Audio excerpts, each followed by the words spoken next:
Hello everyone, welcome back to our channel. Today మన favourite serial పొదిరిలో episode ఏం జరిగింది తెలుసుకోవాలనుకుంటున్నారా? అయితే ఖచ్చితంగా వీడియో స్టార్టింగ్ నుంచి ఎండింగ్ వరకు స్కిప్ చేయకుండా చూసేయండి. కానీ దానికంటే ముందు ఏం చేయాలో తెలుసు కదా. Please follow and subscribe our channel. Subscribe చేసుకున్న వాళ్ళు మాత్రమే మన ఛానల్లో వస్తున్న ఇంట్రెస్టింగ్ ట్విస్ట్స్ చూడగలుగుతారు. అలాగే పైన కనిపిస్తున్న ఆ గంట సింబల్ని క్లిక్ చేయండి. నోటిఫికేషన్స్ ద్వారా మేము పోస్ట్ చేసిన ప్రతి ఇంట్రెస్టింగ్ ట్విస్ట్ ఎపిసోడ్ రిలేటెడ్ మీరు చూసుకోగలరు. ప్లీజ్ సబ్స్క్రైబ్ చేసుకోండి మన ఛానల్ని. Like and share for our support and encouragement కోసం. సో ఇంకా ల్యాగ్ చేయకుండా ఎపిసోడ్లోకి వెళ్ళిపోదాం. ఈరోజు ఎపిసోడ్ చూసుకున్నట్లు అయితే Keshava and Shailu love story ఇంకా శైలు వాళ్ళ ఇంట్లో తెలిసిపోతుంది. ఇంకా ఎంత మాత్రాన శైలు పెళ్ళికి శైలు వాళ్ళ తల్లిదండ్రులు ఒప్పుకోరు. ఇంకా వెంటనే శైలు కేశవకి ఫోన్ చేస్తుంది. ఇంకా మా ఇంట్లో వాళ్ళు మన పెళ్ళికి ఒప్పుకుంటారు అన్న ఆలోచన నమ్మకం నాకు లేదు. సో నువ్వు కుదిరినంత తొందరగా ఇక్కడికి వచ్చి నన్ను తీసుకెళ్ళిపో, మనం పెళ్ళి చేసుకుందాం అని చెప్పేసి అంటుంది. కానీ కేశవ ఆలోచనలో పడతాడు. లేదు, తల్లిదండ్రులకి మనం అలాంటి బాధ ఇవ్వకూడదు, వాళ్ళని కన్విన్స్ చేయడానికి ప్రయత్నించు శైలు అని చెప్పేసి చెప్తాడు. లేదు, నీకు చెప్పినా అర్థం కాదు, వీళ్ళెప్పటికీ మారరు, మన పెళ్ళి అయిపోతేనే వాళ్ళే మెల్లగా అర్థం చేసుకొని మనతో కలుస్తారు, నువ్వు లేకపోతే నేను చచ్చిపోతాను, ఇంకా నీ ఇష్టం అని చెప్పేసి శైలు ఫోన్ పెట్టేస్తుంది. ఇంకా కేశవకి ఏం చేయాలో తెలియక పాపం అలా కూర్చొని ఉంటాడు. వెంటనే చక్రి మహా ఏమైంది కేశవ అని చెప్పేసి చక్రి అడుగుతాడు. ఏం లేదు అని చెప్పేసి జరిగిన విషయం అంతా చక్రికి చెప్తాడు కేశవ. ఇంకా వెంటనే చక్రి తను చెప్పింది కరెక్టే, ఎందుకంటే నీకు తను కావాలి అంటే ఇప్పుడు మనం తొందరపడాల్సిందే. లేదు కాదు కూడదు అంటే తనకు వేరే వ్యక్తితో పెళ్లి చేసేస్తే ఇంకా నువ్వు తట్టుకోలేవు, అలాగే తను కూడా ప్రాణాలతో ఉండదు, ఇంకా నిర్ణయం నీ చేతిలో ఉంది అని చెప్పేసి చక్రి అంటాడు. వెంటనే మహా కూడా శైలు నీ పైన ప్రాణం పెట్టుకుంది, నువ్వంటే చాలా ఇష్టం, సో కాబట్టి ఇంకా ఏం ఆలోచించకుండా శైలు పిలిచినట్టుగా తనని తీసుకొనిరా, ఇక్కడ మేము జరగాల్సిన పెళ్లి ఏర్పాట్లు మేము చేస్తాము అని చెప్పేసి మహాలక్ష్మి అంటుంది. ఇంక వెంటనే కేశవ బయలుదేరుతాడు శైలు వాళ్ళ ఇంటికి.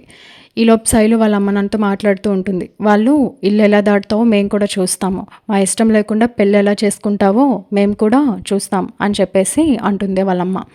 నేనేం చిన్నపిల్లని కాదు, నాకు ఎవరు కావాలో నాకు తెలుసు, మంచి చెడు తెలిసిన అమ్మాయిని, సో తప్పు చేస్తున్నాననే ఆలోచన నాకు లేదు. కేశవ చాలా మంచి వ్యక్తి, మన కుటుంబానికి సరైన పర్సన్, కాబట్టి ఏదో ఒక రోజు మీరే అర్థం చేసుకుంటారు, నేను తనతో చాలా సంతోషంగా ఉంటాను కూడా అని చెప్పేసి అంటుంది. ఈలోపు కేశవ వస్తాడు. ఇంకా కేశవ వాళ్ళతో మాట్లాడడానికి ప్రయత్నిస్తాడు. ఇంకా వెంటనే శైలు, లేదు కేశవ, నువ్వు ఇంకా మాట్లాడి వీళ్ళ విషయంలో అవమానపడకు, మనం వెళ్ళిపోదాం, వెళ్ళి పెళ్లి చేసుకుందాం, వీళ్ళకి ఏ రోజు కూతురు కావాల్సి ఉంటుందో అప్పుడు వాళ్ళే వస్తారు అని చెప్పేసి కేశవ చేపట్టుకొని శైలు బయటకు వచ్చేస్తుంది. ఇంకా శైలు వాళ్ళ అమ్మ నాన్న ఫీల్ అవుతారు, కానీ పరువు కంటే కాదు కదా, పోతే పోని అని చెప్పేసి ఇంకా బాధలో అలా ఉండిపోతారు.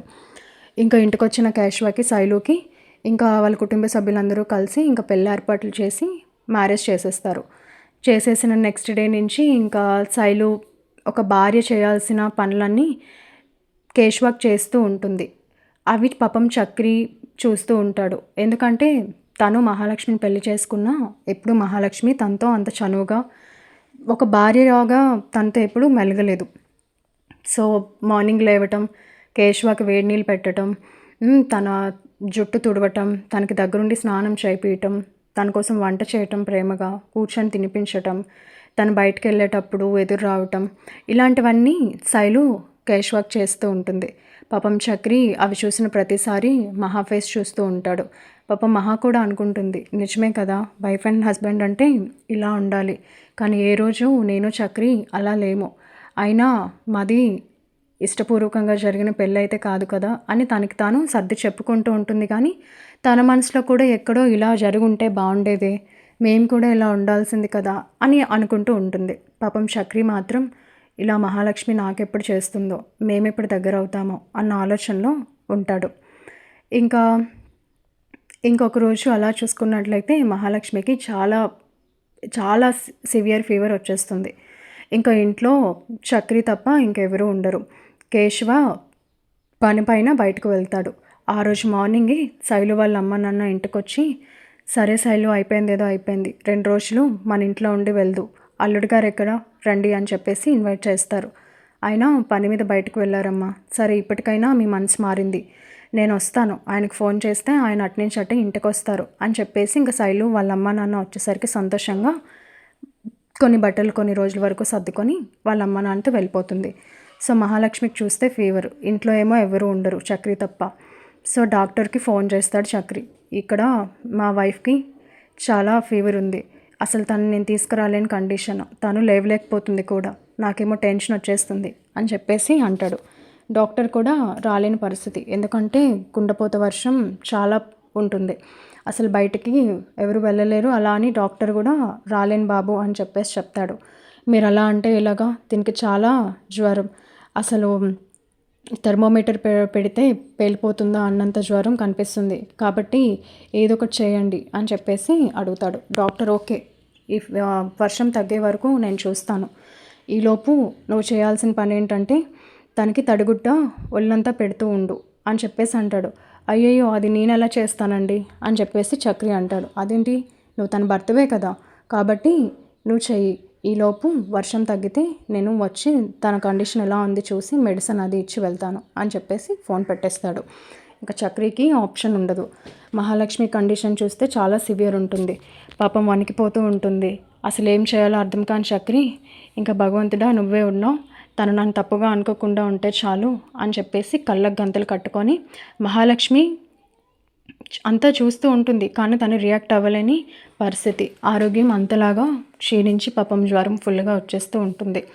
ఇంకా వెంటనే తిని కళ్ళకు గంతలు కట్టుకొని ఒక చల్లనీళ్ళలో గుడ్డ పెట్టి ఇంకా తన బాడీ అంతా డాక్టర్ చెప్పినట్టుగా వత్తి తనకి డ్రెస్ చేంజ్ చేసి ఇంకా పడుకోబెట్టి తనకి వేడిగా గంజి కాచి తాగుపెడుతూ ఉంటాడు. ఇంకా వెంటనే కొంచెం మహా కుదిటి పడ్డాక అనుకుంటుంది, చక్రి అసలు ఎంత మంచివాడు, తనకి నా పైన హక్కు ఉంది, కానీ ఎప్పుడూ తను తప్పుగా ప్రవర్తించలేదు, ఇప్పుడు తనకి ఈ సిచ్యువేషన్ని అనుకూలంగా కూడా చేసుకోవచ్చు, కానీ దాన్ని కూడా తను అనుకూలంగా తీసుకోకుండా తన విలువల్ని తను మరింత పెంచుకున్నాడు.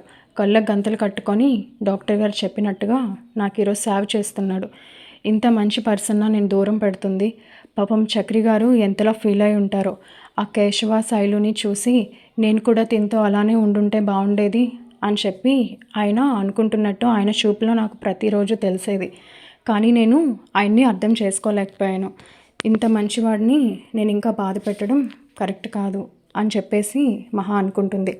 ఇంకా మహాన్ చూస్తున్న చక్రి, మీకు ఎలా ఉందండి, క్షమించాలి, బయట చాలా పెద్ద వర్షం పడుతుంది, నేనైతే డాక్టర్ గారికి కాల్ చేశాను రమ్మని, ఇంకా ఇంట్లో కూడా ఎవరూ లేరు, నాకేం చేయాలో అర్థం కాలేదు, ఆయనేమో ఈ వర్షం వల్ల రాలేని పరిస్థితి అని చెప్పారు, ఇంకా మీకు బాడీ టెంపరేచర్ చాలా ఎక్కువైపోతుంది, మీ ఆరోగ్యానికి ఇంకా చాలా హాని అంటే ఇంకా నాకేం చేయాలో తెలియక డాక్టర్ చెప్పినట్టుగా మీ బాడీకి నేను తడిగుడ్డ పెట్టి డ్రెస్ చేంజ్ చేయాల్సి వచ్చింది, కానీ మీరేం టెన్షన్ పడకండి, నేనేం చూడలేదు, కళ్ళకు గంతలు కట్టుకున్నా అని చెప్పేసి ఎక్స్ప్లెనేషన్ ఇస్తాడు చక్రి.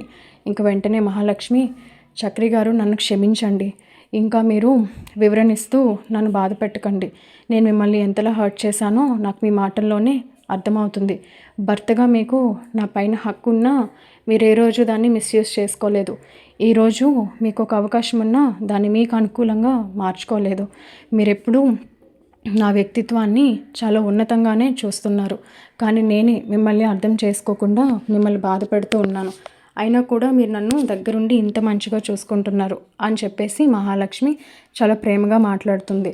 ఇంకో వెంటనే చక్రి మహా మాటలకి ఎలా రియాక్ట్ అవ్వాలో అర్థం కాదు, మీరేమంటున్నారో నాకు అర్థం కావట్లేదు మహాలక్ష్మి గారు అని చెప్పేసి అంటాడు. ఇంకో వెంటనే మహాలక్ష్మి, నా తప్పు నాకు తెలిసింది చక్రి గారు, ఇన్ని రోజులు నేను చేసిన దానికి నన్ను క్షమించండి, మీరు కేశవ శైలుని వాళ్ళు చక్కగా ఇద్దరికిద్దరు కలిసిమెలిసి ఉన్న ప్రతిసారి పాపం మీరు చాలా బాధపడేవాళ్ళు, నేను మీతో అలా ఎందుకు ఉండట్లేదా అని చెప్పి, ఇంకా రేపటి నుంచి మీకు ఆ బాధ అవసరం లేదు, మీ ప్రతి విషయంలో నేను భారీగా ప్రతిదీ చేస్తాను, మీరు మార్నింగ్ లేచేసరికి వాళ్ళ శైలులానే నేను మీకు వేడి నీళ్ళు పెడతాను, స్నానం చేపిస్తాను, దగ్గరుండి మీకు తినిపిస్తాను, మీతో బయటకు వస్తాను, టైం స్పెండ్ చేస్తాను ఇంకా అని చెప్పేసి అంటుంది. ఇంకా మహాలక్ష్మి చక్రితో అలా మాట్లాడేసరికి ఇంకా చక్రి సంతోషానికి అవధులు ఉండవు. ఇంకా వెంటనే, మీరు చెప్తుంది నిజమేనా, లేదా ఫీవర్ వల్ల మీకు ఏమైనా బ్రెయిన్ అది ఖరాబ్ అయిందా అని చెప్పేసి అంటాడు. వెంటనే మహాలక్ష్మి నవ్వుతుంది. మీరు సిచ్యువేషన్ ఏదైనా కూడా కామెడీ చేయడం అయితే ఆపరు చక్రి గారు. నాకు మీలో నచ్చేది ఇదే. ఎంత సీరియస్ సిచ్యువేషన్ ఉన్నా దాన్ని మీరు చాలా ఫన్గా మాట్లాడతారు అని చెప్పేసి ఇంకా చక్రితో చాలా చనువుగా కూర్చొని ఓపికగా లేచి మాట్లాడుతుంది. ఇంకా చక్రికి కూడా అర్థమవుతుంది మహా మనసు మారింది, తను చక్రికి దగ్గర అవటానికి ఇష్టపడుతుంది అని. ఇంకా వెంటనే చక్రి మహాలక్ష్మి చేయి పట్టుకొని ఇదంతా నిజమే కదా మహా అని మళ్ళీ అడుగుతాడు. అవునండి, ఎందుకు అంత షాక్లో ఉన్నారు? ఏ రోజైనా ఏదో ఒక రోజు మనిషి మారాల్సిందే. నాకు ఇన్ని రోజులు టైం పట్టింది మీ విషయంలో మార్పు రావటానికి. మీరు ఈరోజు చేసిన పని నేను చూస్తూనే ఉన్నా, నేను అబ్జర్వ్ చేస్తున్నాను. మీరు ఎక్కడ కూడా ఎలాంటి అవకాశాన్ని మిస్యూజ్ చేయలేదు. ఇంకా నా కోసం మీరు ఎంత తపన పడుతున్నారు, ఎంత టెన్షన్ పడుతున్నారో నేను చూశాను. ఇలాంటి వ్యక్తిని ఇంకా నేను బాధ పెట్టాలనుకోవట్లేదు. మీరే నన్ను క్షమించాలి. మీ భార్యగా నేను మీ విషయంలో ఎప్పుడూ మెలగలేదు. కానీ ఇక నుంచి మహాలక్ష్మి ఏంటో మీరే చూస్తారు, చక్రి భార్య మహాలక్ష్మి ఏంటో మీరే చూస్తారు అని నవ్వుతూ రెండోసారి అంటుంది. ఇంకా మహాలక్ష్మి నోటి నుంచి ఇలాంటి మాటలు వచ్చేసరికి చక్రి చాలా సంతోషపడి ఇంకా మహాలక్ష్మిని హక్ చేసుకుంటాడు. మహా కూడా చాలా సంతోషిస్తుంది. ఇలాగా చక్రి మహాలక్ష్మి ఒకరికొకరు దగ్గరయ్యారు. ఇంకా మరిన్ని ఇంట్రెస్టింగ్ ట్విస్ట్స్ ఏంటో తెలుసుకోవాలనుకుంటే ఖచ్చితంగా మన ఛానల్ని సబ్స్క్రైబ్ చేయండి, ఫాలో కూడా చేయండి, కమెంట్ కూడా చేయండి ఫ్రెండ్స్. మరిన్ని ఇంట్రెస్టింగ్ విషయాలతో మీ ముందుకు వచ్చేద్దాం. Please keep watching our channel and please must subscribe. Thank you so much.